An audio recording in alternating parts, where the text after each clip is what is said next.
श्री शिवाय नमस्तुभ्यम दोस्तों। हर हर महादेव। आप सभी को महाशिवरात्रि की ढेरों शुभकामनाएं। भगवान भोलेनाथ की कृपा और माता पार्वती की कृपा आप सभी पर सदा सर्वदा बनी रहे।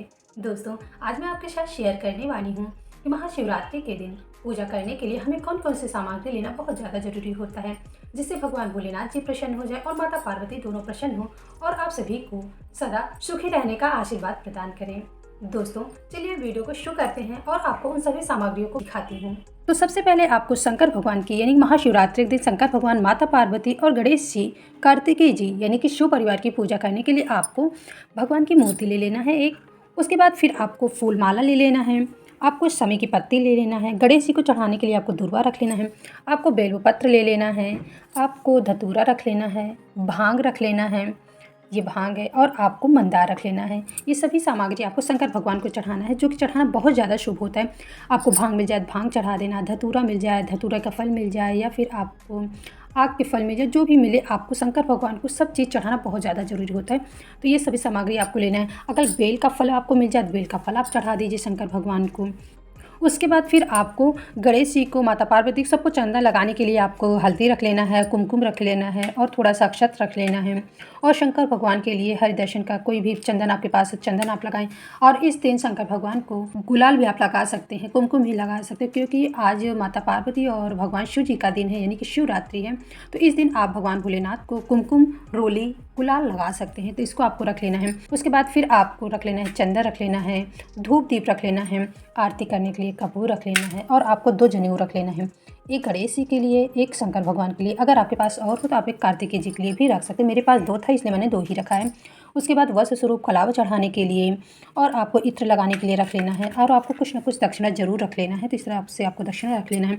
आपको आशुनी करने के लिए ये पात्र रख लेना है, और आपको एक गणेश जी के लिए और एक कार्तिकेय जी के लिए और एक शंकर भगवान के लिए। ऐसे आपके पास माला हो तो आप ऐसे माला रख लीजिए। ऐसे अगर नहीं है तो कोई बात नहीं, आप फूल की माला भी चढ़ा सकते हैं, क्योंकि फूल की माला बहुत ही पवित्र होती है, शुद्ध होती है। तो आपको फूल की माला चढ़ा देना है।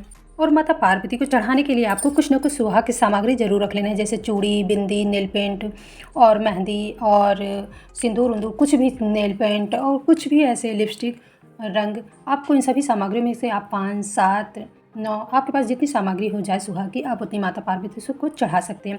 और जैसे आप माता पार्वती को बिंदी लगाएंगे, माता पार्वती के बाद फिर आप अपने आप को भी लगा सकते हैं।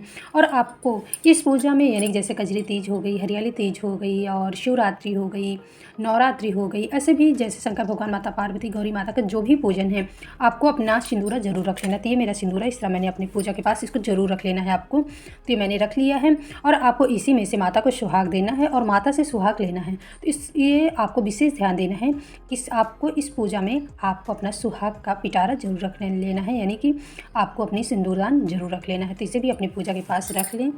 उसके बाद फिर आपको भोग लगाने के लिए आपको बेर जरूर रख लेना है। शंकर भगवान की पूजा में बेर का बहुत ज़्यादा महत्व है, तो आप बेर रख लें पूजा में। आपके पास कोई भी मौसमी फल है तो आप उसे रख लें। अगर आपके पास कोई मिठाई है तो आप उसे भी अपनी पूजा के पास रख लें। और जो भी व्रत हैं वो ना खाएं, जो व्रत नहीं उनको आप लड्डू वाला भी प्रसाद दे सकते हैं।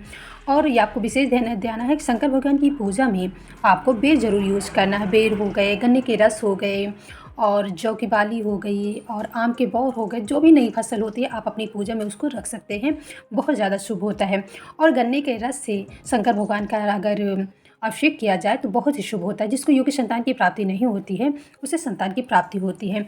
और आपको शंकर भगवान का अभिषेक करने के लिए आपको पंचामृत बना करके रख लेना। अगर पंचामृत नहीं है तो आप गाय के कच्चे दूध से भी भगवान शिव जी का अभिषेक कर सकते हैं, बहुत ही शुभ होता है। तो इसको भी आपको अपनी पूजा के पास जरूर रख लेना, बहुत शुभ होता है। उसके बाद फिर आपको एक लोटे जल में जल ले लेना है, जल लेकर के आपको अपनी पूजा के पास रख लेना है। उसके बाद फिर आपको एक नारियल रख लेना है, यानी कि जटा वाला नारियल, जिसे आपको माता पार्वती को चढ़ाना है। और इसे चढ़ाने के बाद आपको खुद खा लेना है, यानी कि किसी दूसरे तीसरे पर्सन को नहीं देना है, फोड़वाना है किसी से। आपको खुद से फोड़ना भी नहीं चाहिए, आप फोड़ना नहीं, आप किसी से फोड़वा करके भी इसकी पूजा कर सकते हैं। और माता पार्वती को चढ़ाकर आप इसको ग्रहण करें, किसी दूसरे को ना दें। और उसके बाद आप चाहें तो दीप कलश की स्थापना कर सकते हैं, आप चाहें तो जल कलश की स्थापना कर सकते हैं, आप चाहें तो नवग्रह की स्थापना करके भगवान भोलेनाथ की पूजा कर सकते हैं। आपको जो भी मन करे आप कर सकते हैं।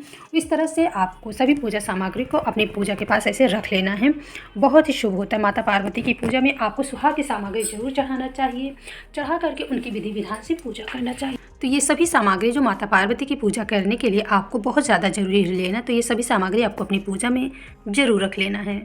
दोस्तों आपको ये वीडियो कैसे लगी? अगर वीडियो पसंद आई हो तो मेरे चैनल को लाइक करें, शेयर करें, सब्सक्राइब करें। Thank you.